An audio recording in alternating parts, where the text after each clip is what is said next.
You're listening to Women's Media Center Live with Robin Morgan.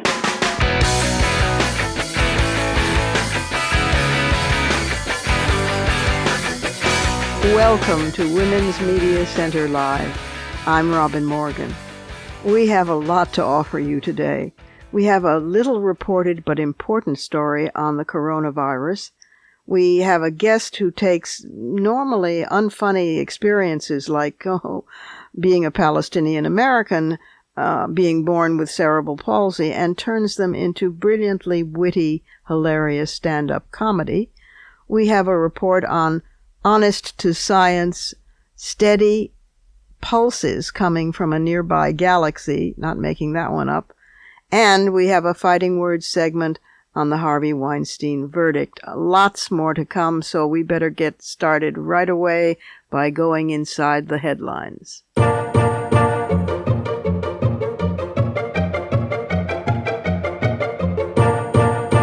Harvey Weinstein is in jail.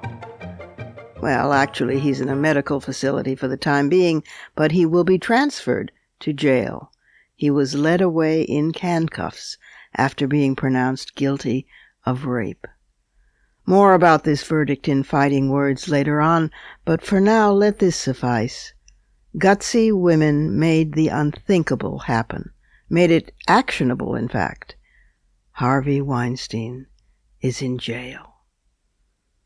The world is on edge dealing with, or dreading it will soon have to deal with, the coronavirus that originated in China and seems well on its way to being declared a pandemic due to its high contagion rate and respiratory spread transmission. Unsurprisingly, the Trump regime is doing its best to poo-poo the danger, infinitely more concerned as they are about the stock market's fall than about human beings. More than 98% of all people contracting the virus survive. So it is not inevitably lethal, and panic really is to be avoided. But so is complacency. Trumpeting all is fine and dandy from a chaotic White House reassures nobody and terrifies even Trump's hardcore fans who know in their hearts that he is incapable of telling the truth. And particularly when Mike Pence is put in charge. Soon he's going to advise us, I'm sure, to all pray the virus away. Meanwhile, the Centers for Disease Control and National Institute for Health escalate alerts about the seriousness of the virus and say, of course it's reaching the United States, and the country better prepare for it. Since Trump has drastically cut the budgets of both the CDC and NIH, preparing for anything seems unlikely, including trying to prepare against having our elections sabotaged. But there's a little reported on angle, a feminist angle, I think, to the virus that I want to pass along. While men and women have been infected in roughly equal numbers, researchers have found that the death rate among men, 2.8%, was higher than among women, 1.7%. Factors working against men in the current epidemic, according to scientists, range from the biological to those rooted in lifestyle. Women seem to have stronger immune systems and fight off viruses better than men due to enhanced memory immune responses. But the price is that women are also more susceptible to autoimmune diseases like rheumatoid arthritis and lupus, in which the immune system is so overly vigilant that it attacks the body's own organs and tissues. The reasons women have stronger responses aren't clear yet, and research is still at an early stage, but theories include the survival advantage that helps ward off disease in infants while their own immune systems are developing because antibodies have been transferred to them from breast milk. Another theory credits the female sex hormone estrogen, which plays a role in immunity, and the fact that women carry 2 X chromosomes, which contain immune-related genes, while men carry only 1.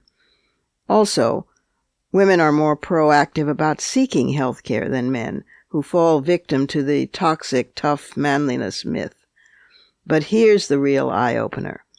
Since the start of the outbreak, public health officials have urged the crucial importance of hand washing, often and thoroughly.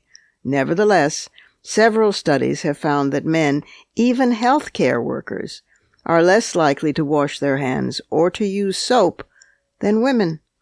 There's a consistent, self-reported gender gap in hand-washing practices. A 2018 survey of American men and women asked whether particular hygienic behaviors were important: changing your underwear every day, washing your hands after using public transportation, sanitizing living spaces. And the study found that gender gaps between 8 and 10 percentage points persisted. This is where feminist recognition, click, comes in. Researchers confirm this when they make observations in public spaces, too. In 2003, a study of travelers in North American airports found that 83% of women hand-washed after using the restroom versus 74% of men.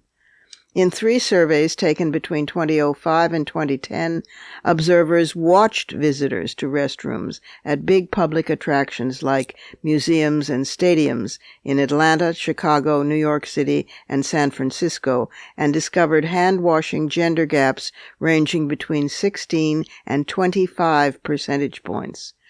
One study from 2003 even found that a simple sign posted in a campus restroom urging hand-washing greatly increased compliance among women, but did nothing for men. Click. While we're on medical news, the United States ranked 39th in a new report on children's well-being. Leading medical journal The Lancet looked at such factors as years of schooling, prevalence of violence, and excess carbon emissions across 180 countries. Norway won the top spot, Afghanistan the lowest. U.S. 39th. Fears expressed by British women about Brexit having a disproportionately negative impact on UK women, we've reported on that here. Well, those fears are already proving true. A new points-based immigration system gives precedence to occupations in which women are underrepresented, favors male migrants over female, and deepens gender inequality. That's according to the Women's Budget Group, an independent network that promotes gender equality. Applicants now will be required to receive a job offer with a salary of at least $33,000 U.S., which will work against women by and large, who are more likely to work in sectors like home and senior care that are relatively poorly compensated, even though the skill levels required are high. And top priority is being given to engineers, academics, and graduates in technology and mathematics, professions with glaring gender disparities. Way to go, United Kingdom. I guess British Prime Minister Boris Johnson is not quite as appalling as the Prime Minister of Lesotho, Thomas Thabane, who has been charged with killing his estranged wife. After weeks of mounting pressure, he finally announced he would resign from the country's top political office. Thabane, age 80, and his new young First Lady were both charged with murdering the former First Lady. The response of the Prime Minister and his family has been to throw the new wife under the bus and say, she did it, and he was not involved. Nice to know that male supremacy observes the same basic playbook cross-culturally. Activists in Mexico plan an entire day without women. No women in offices or schools, restaurants or stores, on public transport, in cars or on the street. A country without women. That's the vision of the Alliance of Feminist Groups in Mexico, fueled by the rising violence against women and girls, including 2 horrifying murders that appalled the nation this month. They have called for a 24-hour strike by the country's female population on March 9th. It's estimated that the strike will cost the Mexican economy $1.37 billion U.S. Last, education might make you live longer. White Americans on average live longer than black Americans, and this new study suggests that the apparent racial disparity may largely be explained by enforced varying levels of education. In 1985, social scientists recruited over 5,000 men and women, roughly equal numbers of blacks and whites, average age 25, and followed them through 2015. Over those years, 395 died, all before age 60. The death rate among blacks was about 70% higher than that of whites. But when the research is controlled for factors that affect longevity like age, sex, and socioeconomic status, and then compared blacks and whites with similar levels of education, the disparity almost completely disappeared. How important Brown v. Education seems in retrospect. In other words, irrespective of race, the group with a high school education or less has the highest percentage of deaths, and college grads the lowest. So the moral, lurking inside the headlines, is never stop educating yourself, and help others do the same. And for pity's sake, remember to wash your hands.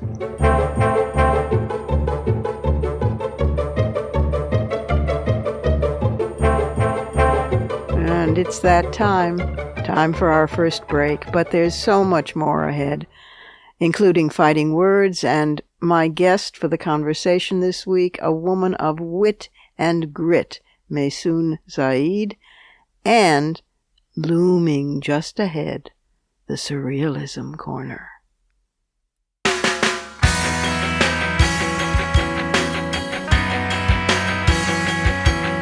Subscribe to this program on your favorite podcast platform and leave us a review.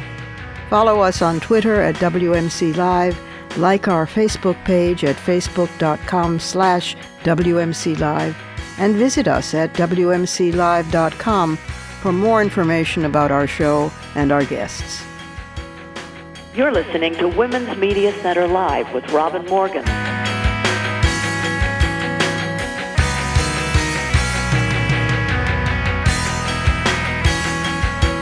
This place looks like everyday life, so I guess it must be the Surrealism Corner.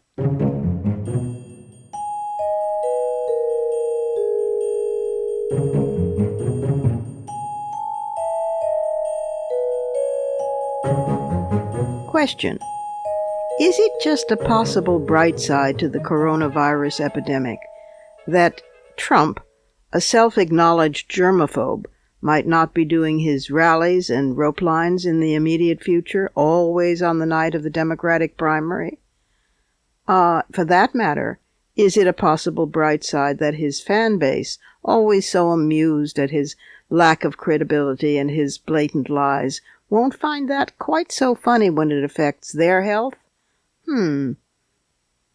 This year, 2020, is a leap year, with a February 29th tacked on to the end of the month. Our calendars do this, as you may know, because Earth's orbit and our calendars are slightly out of sync. The planet completes its 584 million-mile loop around the sun in 365 days, plus 5 hours, 48 minutes, and 46 seconds. Leap days compensate for the excess time. This all goes back to 1582, when Pope Gregory XIII tried to balance things out by erasing 10 days from a version of the calendar that Julius Caesar had devised for the Roman Republic in 46 BC. At that time, Julius was reworking a 365-day calendar devised by the Egyptians. They all had some version of leap days, hours, minutes, or months. Now, 2 Johns Hopkins University professors want to redo the calendar yet again. Their version, the eponymous Hanke-Henry Permanent Calendar, is 364 days long and consistent. The year always begins on Monday. Your birthday always falls on the same day of the week. February would always have 30 days, as would January, April, May, July, August, October, and November. The other 4 months would have 31. Henry and Hanke, the designers, one of them an astronomer, contend that the Gregorian version was set up by astronomers, and though very accurate, what we need is a calendar suitable for human beings to order our lives by. So instead of leap years, maybe, quote, every 5 or 6 years, We'll have an extra week at the end when you can party." Close quote. I like that part, and that the major U.S. federal holidays, except for Independence Day and Thanksgiving, would all fall on a Monday, making for 3-day weekends. But I'm lukewarm about the rest, particularly since calendar changes have historically caused riots. What I am sure about, and it has nothing to do with these two professors, is my loathing for the shift between daylight savings time and standard time, devised for the convenience of farmers when this was largely an agrarian economy, while the rest of us still suffer through clock-changing rituals and missed appointments twice a year. Don't get me started on that one. Did you know that humans aren't the only ones to use medicine when we're sick? There's even a science dedicated to animal self-medication, zoopharmacognosy. Animals have always been doing this, but human understanding of it is fairly recent. For example, primates eat certain foods at certain times of the year when parasites are more active, and they even treat other primates when they're sick.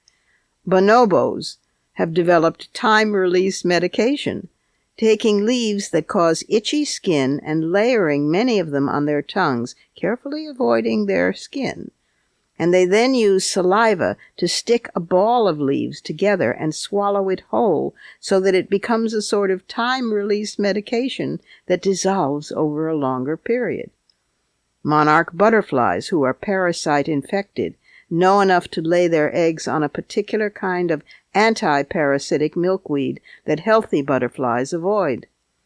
Human gardeners put nicotiana plants in as natural pest control, and birds also stuff cigarette butts in their nests because chemicals remain from tobacco juice and have the same effect on parasitic mites. Honeybees collect resins produced by plants and stick them into the hive as medication after a fungal infection. Lizards eat a particular root after being bitten by a venomous snake, and pregnant elephants in Kenya eat tree leaves to induce delivery. Some humans, on the other hand, refuse to let their children be vaccinated against lethal diseases. And we end by reporting that something in deep space is sending signals to Earth in steady 16-day cycles. No, all the political madness has not driven me around the bend straight into Area 52. A mysterious radio source located in a galaxy 500 million light-years from Earth is pulsing on a 16-day cycle like clockwork, according to a new study. This marks the first time that scientists have ever detected periodicity in these signals, which are known as fast radio bursts, or FRBs. First spotted in 2007, these powerful radio bursts are produced by energetic sources, though nobody is sure what those might be. They can be either one-offs or repeaters, meaning some bursts appear only once in a certain part of the sky, while others emit multiple flashes to Earth.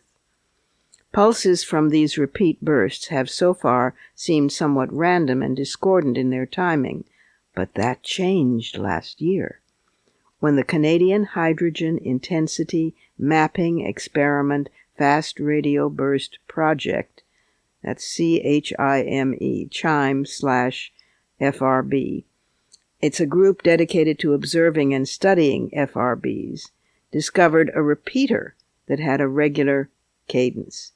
The CHIME FRB team keeps tabs, and scientists recently tracked down this particular FRB to a galaxy 500 million light-years from Earth, the closest FRB ever detected. But while we know where it is, we still don't know what it is. The beat of the FRB suggests it might be modulated by its surroundings. If the source is orbiting a compact object, such as a black hole, then it might flash only its signals toward Earth at a certain point in its orbital period. It's also possible we're witnessing a binary system containing a massive star and a super-dense stellar core known as a neutron star. The neutron star would emit radio bursts, but those signals would be periodically eclipsed by opaque outflowing winds from its giant companion. Still, another scenario is that the FRB rhythm is not tempered by another object at all and is sending out the pulses directly from the source, flames from highly magnetized neutron stars called magnetars. New facilities are revealing new details of FRB every year. Maybe there is intelligent life in the universe after all, just when we were starting to disbelieve in its existence here at home. How truly surreal.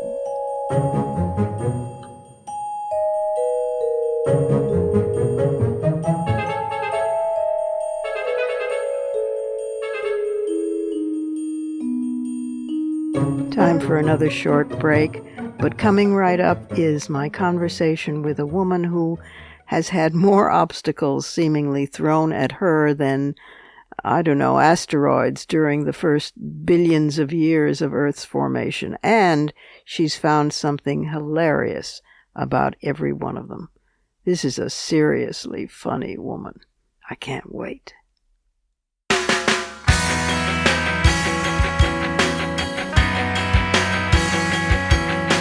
The Women's Media Center, founded in 2005 by Jane Fonda, Gloria Steinem, and myself, is a progressive, nonpartisan, nonprofit organization working to make women visible and powerful in media.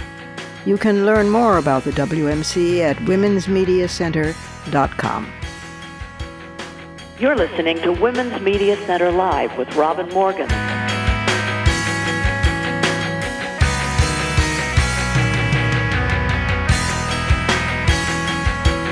My guest for the conversation this week is a real treat. Maysoon Zayid is an American actress and comedian of Palestinian descent. She is known as one of America's first Muslim women comedians and the first person ever to perform stand-up in Palestine and Jordan. She described herself in a BBC interview as a Palestinian Muslim virgin with cerebral palsy from New Jersey who is an actress, comedian, and activist. She's also quite a feminist. She began her acting career appearing on the popular soap opera As the World Turns for 2 years and did guest appearances on Law and Order and NBC Nightly News and ABC's 2020. But during her early acting experiences, she found her disability and ethnicity repeatedly limiting her advancement, so she turned to stand-up and began appearing at New York's top clubs, including Caroline's, Gotham, and Stand Up New York. She co-founded the New York Arab-American Comedy Festival in 2003 with comedian Dean Obeidallah. In late 2006, she debuted her one-woman show, Little American Whore, Law, L-A-W, at Los Angeles' Comedy Central stage. She appeared in the 2008 Adam Sandler film You Don't Mess with the Zohan, tours by herself or as a special guest on the Axis of Evil comedy tour, and can be seen in the 2013 documentary The Muslims Are Coming, which also features Jon Stewart and Rachel Maddow. Her TED Talk has been viewed approximately 1 billion times. In a moment you will see why. Here is Maysoon Zayid. Maysoon, welcome back to Women's Media Center Live. I'm so glad that you're a recidivist. I'm so happy to be recidivizing. Listen, I mean, it's been far too long. I think it's been about 5 years. But wow, have you been busy doing things, TED Talks, appearances, movies, plays, I don't know. I mean, books, stand-up. You are harder to book than Nancy Pelosi. She has more style than I do. I'm a hustler. I'm an old school New Jersey hustler. So I have about 9 jobs that I'm juggling right now. Should I run you through them? Yeah, sure, by all means. Okay, so I'm a stand-up comic first and foremost. We put that out there, which means I'm constantly doing stand-up comedy shows like all throughout the year. I'm also a public speaker, and I speak at the 4 C's: conventions, conferences, corporate, and colleges. I write children's books because why wouldn't I? So I'm writing a children's series for 10 to 12-year-olds, but I also just published a memoir with Reese Witherspoon's company, Hello Sunshine, in association with Audible. So I have an audiobook available called Find Another Dream. That spent 6 weeks in the top 10 and on the bestseller list. Far out. I'm developing a TV show, a variety show, and a comedy series. I'm trying desperately to become a co-host on The View, and I got a shout-out on Gracie and Frankie the other day. Oh, that's all I have. Well, you're a lazy slug.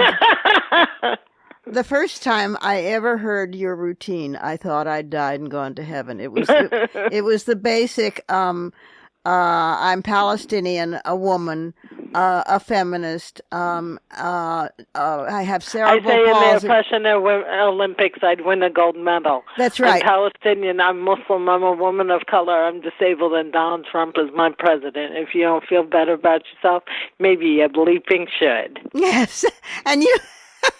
And you also used to say, and I was born in New Jersey. And yeah, I used to say Jersey before the hell that befell us.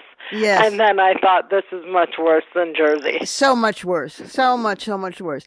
I want to talk about so many things. First of all, you're one of the funniest people I ever known and ever heard perform. And people should go to your website, which you will shortly tell us. Maysoon.com. Okay. Thank God, as a small child, I had a giant ego, and I bought my name when, websites were first born.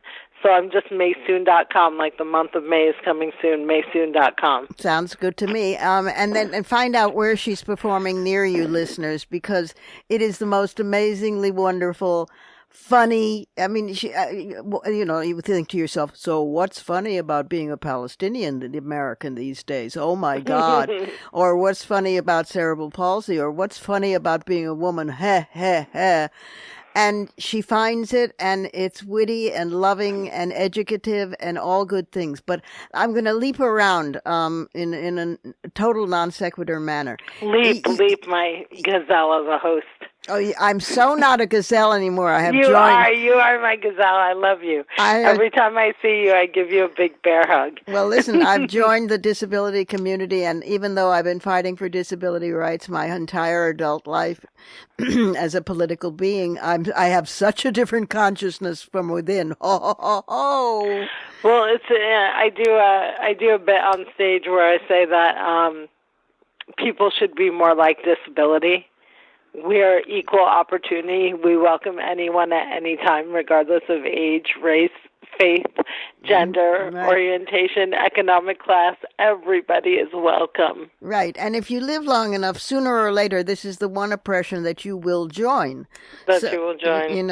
And it's better than the alternative. So but it's curb cuts don't cut it. I mean, it's not, it ain't enough. And there's such an amazing lack of consciousness. And I think this is the anniversary year of the Americans with Disabilities Act. It is. It's the 30th anniversary of the Americans with Disabilities Act, and our friends across the aisle are doing their best to roll back a lot of the ADA protections. Betsy DeVos has rescinded 72 protections for students with disabilities so far. So the disabled community is very, very much under siege on this 30th anniversary. There's a lot of work to be done. And one of the things that we're battling right now is in the primaries, the caucus system. It's very disabled unfriendly. It's very exclusionary. Yes, it is. And throughout the entire election cycle, it is really a challenge to get the disabled vote out because, like you said, curb cuts don't cut it, right? Right. We need ballots for the blind. We need ways for, different types of disabilities to be able to participate. We need early voting. We need absentee ballots. We need the caucuses to be autistic friendly, and they're not. Right. So it's also interesting. Hard on women in general, particularly those who have kids at home. It's also hard on the elderly and that entire community, whether they're disabled or not. So if you're if you're young and fit in the middle of winter, you get yourself to a caucus. Yeah, if you're young and fit in the middle of winter and you're not working 2 jobs and you actually have, that's right, like the time to stand on a line that takes 4 hours, right? Yeah, it's because like you might have a half-hour break, but how many of us can stand out there for 4 hours? Oh, it's a ridiculous system. Let's talk about things that disabled and so-called non-disabled. You'll get there in time. You'll mature. People can do it, particularly in this anniversary year of the ADA. Stop making excuses. Listen to disabled people. Right now, we live in a society where we just kind of think everybody's lying and everyone's faking it. Getting disability assistance for the people who need it is not easy. The amount of hoops that my friends have to jump through annually in order to get assistance, whether it be for health care, whether it be personal care assistance, whether it be mobility devices, it's torture. You need lawyers. You need people to help you. It costs money. People are not faking it. 99% of the people who say they are disabled are. And a whole other bunch of us are still hiding it to avoid the stigma. So I say, believe people when they tell you what they need. It is hard to ask for help. So believe people when they tell you what they need. Create a space where people who are disabled but don't feel comfortable revealing it do feel comfortable knowing that they're not going to be treated differently or they're not going to lose an opportunity at work. Create a space where people can be who they are and be clear about what their needs are. Date disabled people? That sounds terrible, but like, I don't know. I had no problem dating. I was like the opposite end of the spectrum. I was like the lost Kardashian. But my disabled friends really have a problem finding love. And they did a poll and they said 80% of Americans said they wouldn't date disabled people. And we know the other 20% are disabled. So I would say date disabled people. We're dope. It's different. It's fine. Like, we're adults. It's not scary. And this is my biggest point. Don't be okay with disabled deaths. Every news story with disabled deaths. So when a disabled person is killed, we hear things like, the husband didn't want to see his wife suffer, so he shot her in the neck. Or the mother didn't want her autistic child left behind, so she carbon monoxided them both. And they frame the murderer as a hero. There's a day of mourning for people who are killed by their disabled caretakers in the United States of America, an actual day of mourning. Story after story is framed sympathetically to our murderers instead of to the victims, because the idea that you objected to in this very conversation is that we're better off dead, that it's an act of mercy to kill us, and it's not. I can send you stories, Robin, that just came out in the New York Times, less than a month ago, glorifying a husband murdering his disabled wife. God. And this is completely distinct from situations in which the disabled person is often denied the right if the disabled person wishes. Right, exactly. To end their lives. This is a totally different... Isn't it amazing if the person wants agency themselves over their life or their death, that's denied them. But if that's exactly what the conversation is about. They're okay with other people deciding to kill us, I don't think so. We can't make the decision for ourselves. Right. Yeah. Fascinating. Yeah. Fascinating. Did you know that statistics show that when women have DNRs, do not resuscitate, in the hospital, and when men do, there's a marked difference in which is observed. They pay attention to the men's, but the family might overrule the women's because women are the tent pole of the family. They say, "Oh no, Ma, but Ma." She was hysterical. She couldn't make such a decision. So you can't even have agency over your life, and you can't even have agency over your damn death. But somebody else can. People with disabilities also don't have agency. This is like a cheery conversation, but like I said, the reason I'm talking about this is because media. It's important how the media reports on these things. No, one of the other things that's acceptable is forcibly sterilizing disabled people in America to this day. Well, the Nazis did that. So, like, The Nazis you know, did that. Where is that being done to this day? So what's happening is there are parents who opt to forcibly sterilize their children with severe disabilities, and they call them pillow angels, and it makes it easier for the parents to carry them and bathing them by removing their uterus and their breast buds and stunting their growth. Mm-hmm. It's a human rights violation, but they frame it as the parents just want to be able to take care of her. Mm-hmm. And if she grows to her full potential, how are they going to do that? And what it is it's a human rights violation. Of course it is. Of course it is. Oh my God. Well, let's move on to a cheery subject: the Palestinians. I know. I know. Such a controversial topic. I know that you know that I've spent a lot of time in the region and in Palestine working with women. But I want to talk about this thing that you do with Palestinian kids. So I haven't been able to work with the kids hands-on since 2012. Unfortunately, as the hustle became a full-time job, I had to leave my hands-on participation with the kids. What I was doing in Palestine was I was working on mainstreaming disabled and wounded refugee children into the school systems. Wow. But unfortunately, due to time constraints, I had to pull back, and now my assistance is all philanthropic, and I partner with an organization called Playgrounds for Palestine, which builds accessible playgrounds for children with no place to play and funds the building of those playgrounds by exporting olive oil to the United States and in that way encouraging the Palestinian economy. But unfortunately, Maysoon's kids had to go to bed right after the TED Talk came out because I couldn't do both. Oh, well, no, it's more important that you send the message. You founded it, you got it started, you're keeping it going, you're doing philanthropy for it, and it's off in the world on its own. One of the things about parenting is you got to learn to let go, which is hard. But I will never let go of my fur baby. Don't make me. No. Her name is Beyonce, and she's fantastic. Well, that's she travels fantastic. with me domestically wherever I go.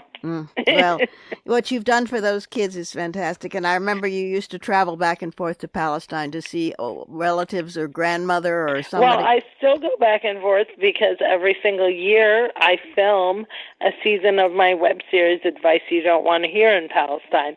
And the reason I do that is... Slow down. Advice you don't want to hear? I have a web series called Advice You Don't Want to Hear where I give people advice they do not want to hear. Like what? And I film it, like, for example, don't check bags. Don't check bags. Don't check bags. You're going to lose it. All that stuff that you want to take with you, you're going to lose forever. So you have to make a decision. Like, do you really need the stuff that you can't fit in a carry-on, or do you want to say goodbye to it forever? That's your choice. Good choice. I'm telling you, don't check bags. Right. You know, telling parents to drug their children when they fly. Benadryl is not really a drug. They'll sleep, you'll sleep, we'll sleep, everyone will be happy. Drug your kids. Don't go into debt. That's Don't go into debt. Basic the one. The only reason to go into debt is if it's going to save your life. Otherwise, you don't need those boots. So, but I film it in Palestine because so often when we see images of Palestine, it's always death and destruction. So I film that, a pizza joint or in a beautiful hillside or in the middle of a refugee camp or at a checkpoint or in Jerusalem or on the beach so that they get to see the world that we live in when we're not being killed. That's right. What are you doing now, dare I ask, and what's coming up so that people can not only go to the website, but find you and come to a gig that you're doing or view something that you're in or read something that you wrote? My book, Find Another Dream, is available on Audible. And for people who can't listen, there is a downloadable PDF that comes with the Audible book. So if you need to read instead of listen, that is available. I'm developing a talk show and a comedy series, and I hope that one of those gets to air very soon. And I'm writing a new children's series that should be coming out around Christmas of of this year, Christmas of 2020. So you can stay tuned for that. I'm always on tour, and you can go to Maysoon.com and find me. I do comedy in Arabic and English, so sometimes I'm in Europe, Mexico, the Middle East. Other times I'm at, a local community college. But you can always find me on the road. And in March, pick up O Magazine, because I will be in Oprah Winfrey Magazine, and I want you all to see that. Mm-hmm. And what else am I doing? Oh, I'm getting a giant award called the Her Abilities Award in Vienna, and I'm hoping that they bring me a stool that doesn't disintegrate when I sit on it, because the last award I received was from Robin's organization, the Women's Media Center, and you have to check out the video online. Google Maysoon and the word splat. Well, yeah, we were absolutely mortified, because we were giving Maysoon this special award, and the hotel where the event was scheduled. But then Maysoon gets up on stage, and they gave her a breakaway stool like you have on a set in a movie or a TV show, where when you sit on it, it collapses. So it was like the hotel thought, oh, a disabled honoree, let's get her. And we were so more. You were so gracious and so loving, and we wanted so much for it to be perfect and beautiful. I thought I'd die at my table. Well, there was a couple of things that was funny, because number one, it really just disintegrated, so there was nothing to brace me. I just went flying. And in the video, you can see my feet go up over my head. But I think about it in hindsight. And in hindsight, I really shouldn't have gotten up. I should have just laid there, because I could have really, hurt myself. But instead, it was like, the show must go on. Oh, of and course. I popped right back up, and I did my little speech. And then I exited the ballroom. And as I exited the ballroom, I screamed at the top of my lungs, I'm going to own this hotel. Yeah. How are we coming on that? But I think that this is a good way to come full circle to end this interview, and to say, this is what it's been forever, and this is what it'll always be. We fall down, and what matters is how many times do we get up. Get up, you damn right. Oh, I'm on General Hospital. And you're on General Hospital. I'm on General Hospital. Well, I forgot to mention that. That's in your spare time, Maysoon. Yes, well, after 20 years, my original dream when I was 5 years old was to be on General Hospital. And then I finally had my General Hospital dream come true, and I am a recurring character on the 56-year-old ABC stalwart General Hospital. Oh, I hope I see you soon. I think you're just fantastic as always. And never ever forget, every time you see me slay on CNN, I could have never done it without the Women's Media Center training. Thank you for everything, Robin. And after the upcoming final break, I'll be right back with some fighting words.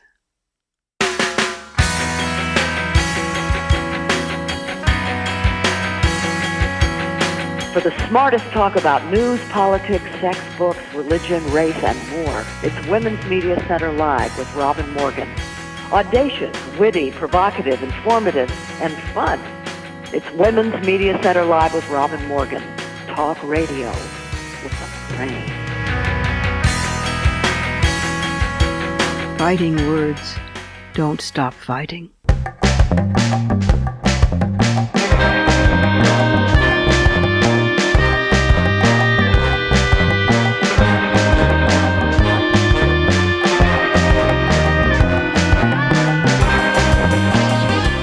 Harvey Weinstein, age 67, is temporarily in a Bellevue Hospital prison ward until being transferred to Rikers Island Jail in New York City, and eventually to an upstate New York prison.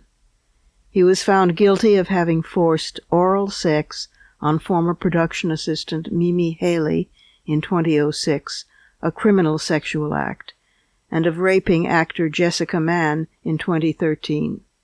Sentencing is scheduled for March 11th, when he faces a potential prison term of 5 to 29 years. His lawyers intend to appeal. Weinstein is also facing separate charges in Los Angeles, sexual assaults on 2 women who have accused him of attacking them just a day apart in February of 2013. The LADA's office hasn't yet said how soon it will seek Weinstein's extradition. He is also the subject of criminal investigations in Dublin and in London. Women wept in celebration at the verdict. The Twitterverse and the media went into overdrive on how this verdict sent a powerful message of progress, heralding in a new era of justice, not only for the silence breakers, but for all survivors of harassment, abuse, and assault, for all women. But Tarana Burke, the original mother of the Me Too movement, stated, quote, "Harvey Weinstein operated with impunity and without remorse for decades in Hollywood, yet it still took years and millions of voices raised for one man to be held accountable by the justice system." Close quote. Tarana is so right.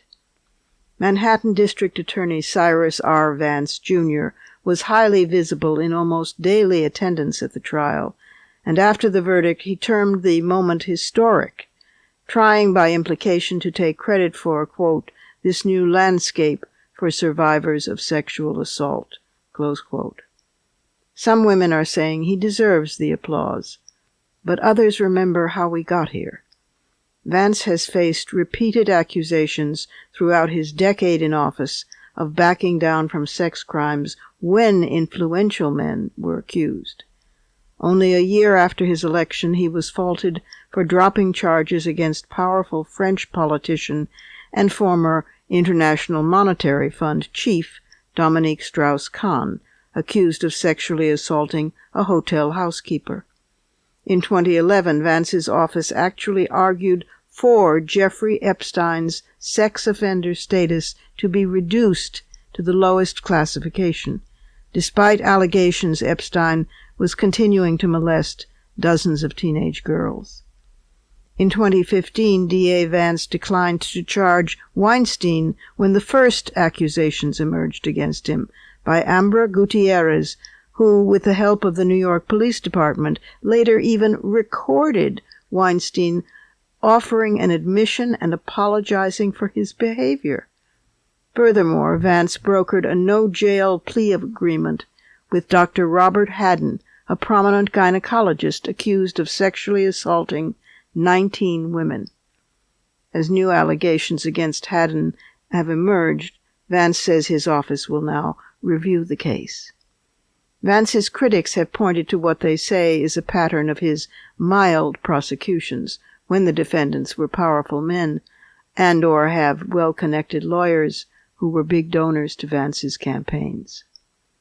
So yes, it did take years. It took pressure on Vance, high-level politicking by feminist leadership behind the scenes. It took public protests against his office by the National Organization for Women. It took press criticism. It took movie stars. And it took more than 90 terrified, brave women coming forward to accuse Weinstein of sexual misconduct, including harassment and rape. It took Me Too.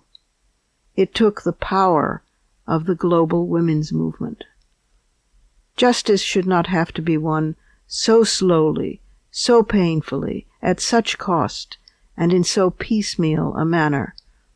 Because within hours of the Weinstein verdict, a $500,000 deal to settle sexual harassment allegations against opera star Placido Domingo collapsed when an investigation uncovered his behavior toward over 24 more women. And a memorial was held for sports star Kobe Bryant, while his legacy remains shadowed by a 2003 rape case quietly settled out of court. The real historic victory of the Weinstein verdict lies in the potential, in developing strategy to escalate yet also move beyond individual cases, so structural change is approached. The wind is at our back, for now, so we must act.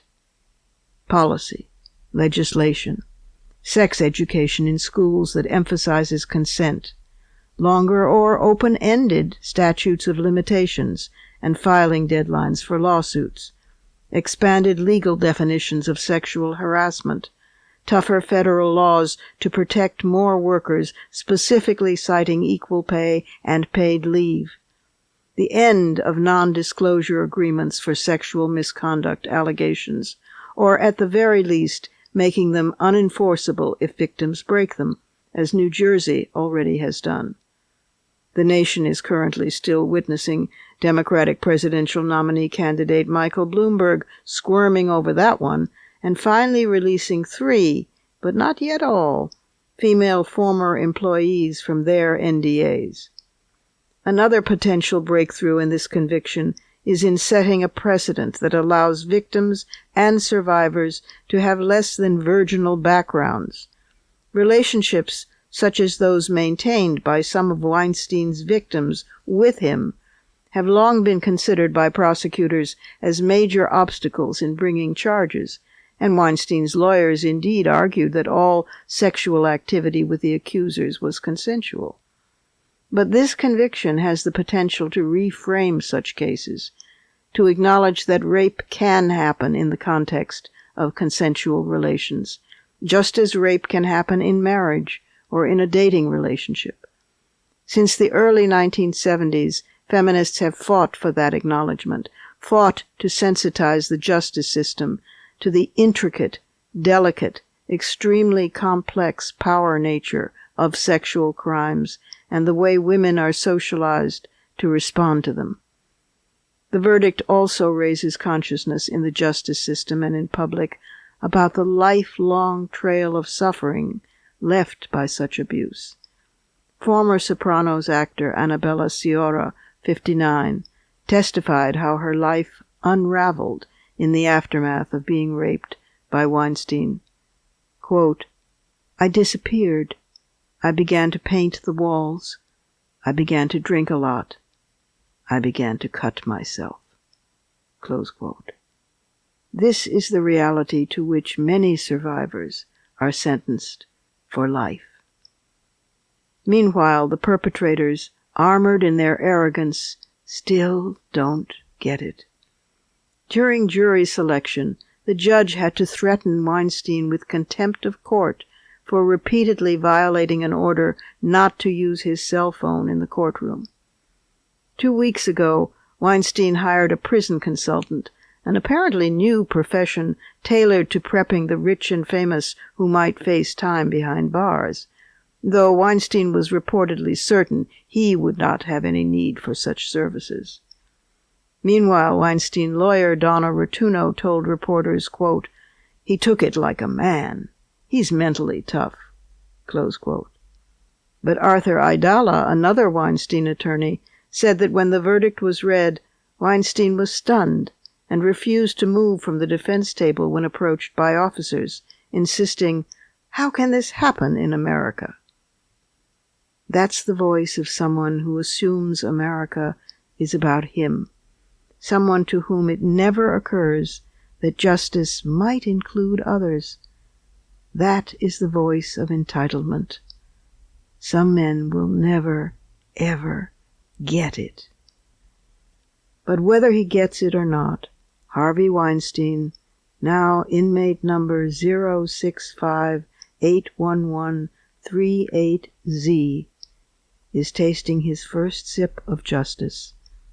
No doubt he finds it bitter. Nor has it sweetened for inmate number NN7687, who's served 16 months of his 3 to 10-year sentence in a Pennsylvania maximum security state prison. Harvey Weinstein, meet Bill Cosby. That each of you are in prison is unthinkable. That both of you are in prison is unimaginable. We're working on Donald John Trump. Those are my fighting words. Add yours on Twitter, and remember to tag us at WMC Live and use the hashtag Fighting Words.